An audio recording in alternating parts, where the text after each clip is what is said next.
Hello and welcome to the Renaissance Polymath. I'm your host, Toby Gagnon, and on this episode, I would like to discuss remembering Pearl Harbor 80 years later. Let's go ahead and get things started.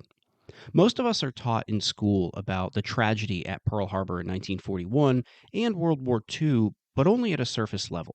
This episode will not be diving into detail about the tragedies that befell the men and women that day, but instead looking into the history of the base, a timeline of the events, the damage that it caused, America's response, the world's response, the repairing and rebuilding, and the remembrance we still have today.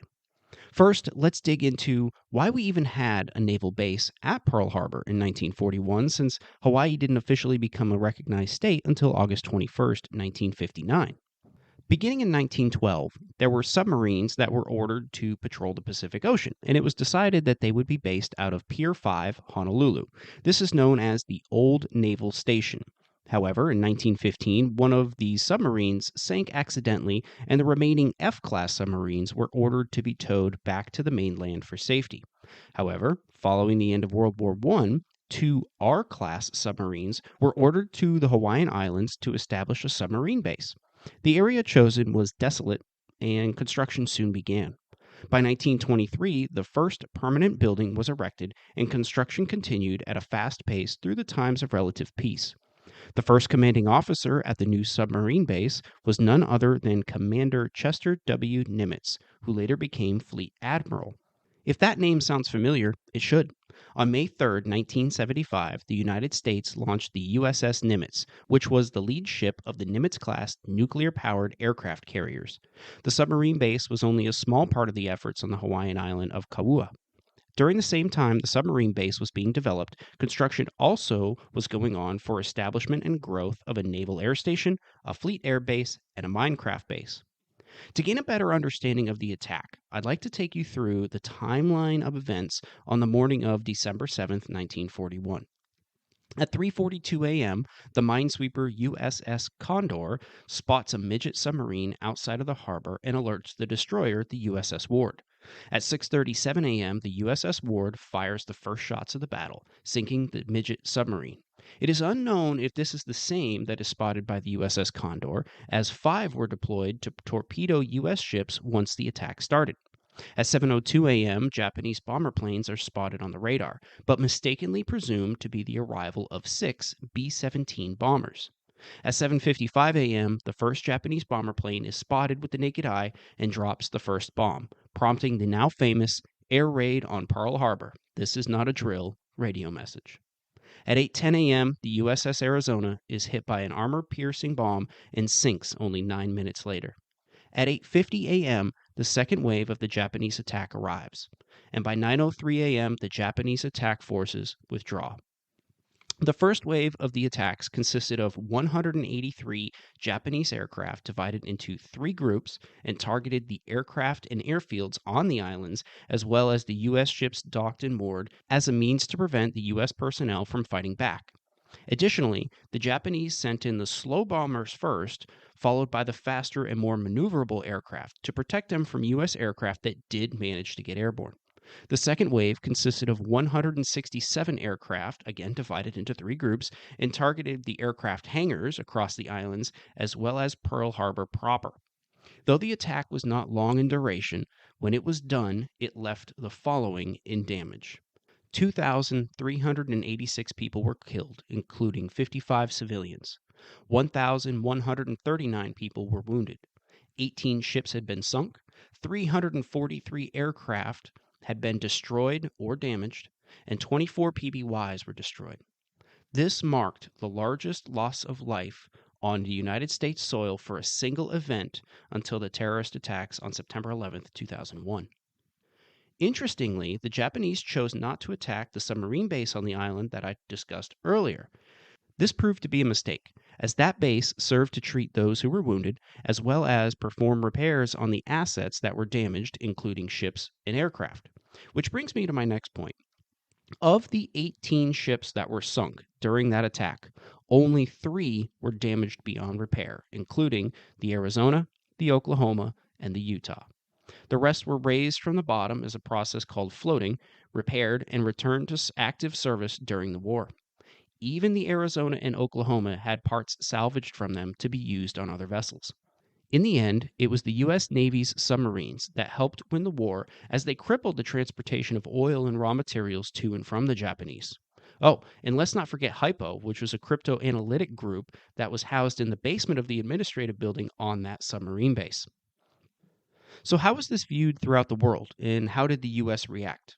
Well, because the attacks were done without a declaration of war from Japan to the United States, they were determined to be a war crime at the Tokyo trials, which is also known as the International Military Tribunal for the Far East, or IMTFE for short, or the Tokyo War Crimes Tribunal, which adjourned on November 12, 1948.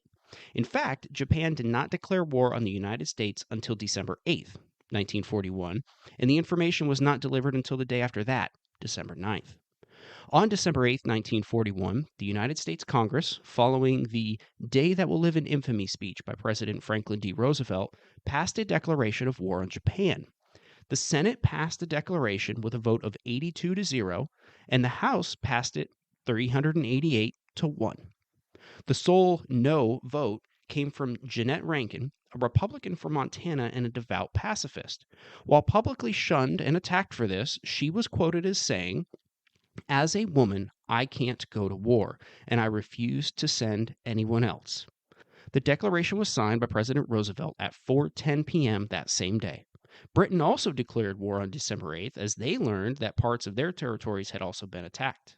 On December 11th, 1941, Germany and Italy also declared war on the United States, though they were not under any obligation to do so through the Tripartite Act.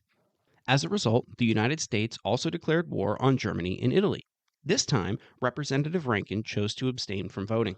As a direct result of the United States' entry into World War II, this event is just one on a timeline of events that led to the use of the atomic bomb on August 6, 1945 on Hiroshima, which killed 80,000 and injured another 35,000, and again on August 8, 1945 on Nagasaki.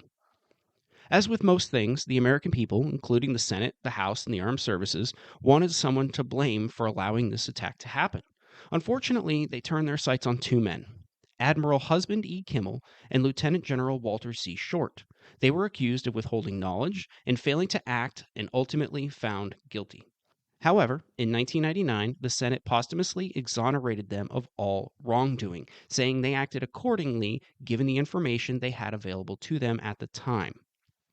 While most of us know the memorial dedicated to the USS Arizona, few know it nearly never existed.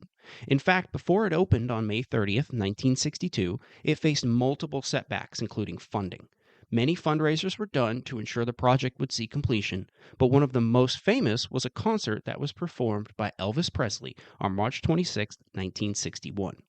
Every ticket sale went directly to funding the memorial thousands visit each year. I'll close with this final piece of information I came across while doing my research for this episode, and it's this. Service members who survived the attacks on Pearl Harbor on December 7, 1941, have the option of having their remains laid to rest alongside their friends and brothers who perished that day. In fact, members who served on the USS Arizona or the USS Utah can be interred inside those ships, which are the only ones that still lay at the bottom of the harbor. Members who did not serve on those vessels, but survived that day, can still be laid to rest at the bottom of the harbor in a ceremony that can only be described as beautiful. To quote FDR himself in his address to Congress on December 8, 1941, "No matter how long it may take us to overcome this premeditated invasion, the American people, in their righteous might, will win through to absolute victory. I believe that I interpret the will of Congress and of the people when I assert that we will not only defend ourselves to the uttermost, but will make it very certain that this form of treachery shall never again endanger us. Hostilities exist. There is no blinking at the fact that our people, our territory, and our interests are in grave danger. With confidence in our armed forces, with the unbounding determination of our people, we will gain the inevitable triumph. So help us God." Let us never forget the tragedies that befell our nation on December 7th, 1941. Let us never forget those lives that were lost. Let us never forget the acts of desperation and heroism. Let us never forget. So that about wraps up this episode. but I would encourage you to do your own continued research in education. I'll make sure to link to the things that I discussed in this episode in the show notes. On the next episode, I will be discussing Christmas traditions. If you have any feedback, feel free to send me an email at podcast@therenpo.com. That's THERENPO.com. I would also appreciate it if you left a review wherever you podcast. That helps this show be discoverable to others and helps me understand where things can be improved. Don't forget to subscribe and auto-download new episodes so you don't miss any of the future topics. Thank you for listening, and I'll catch you on the next episode.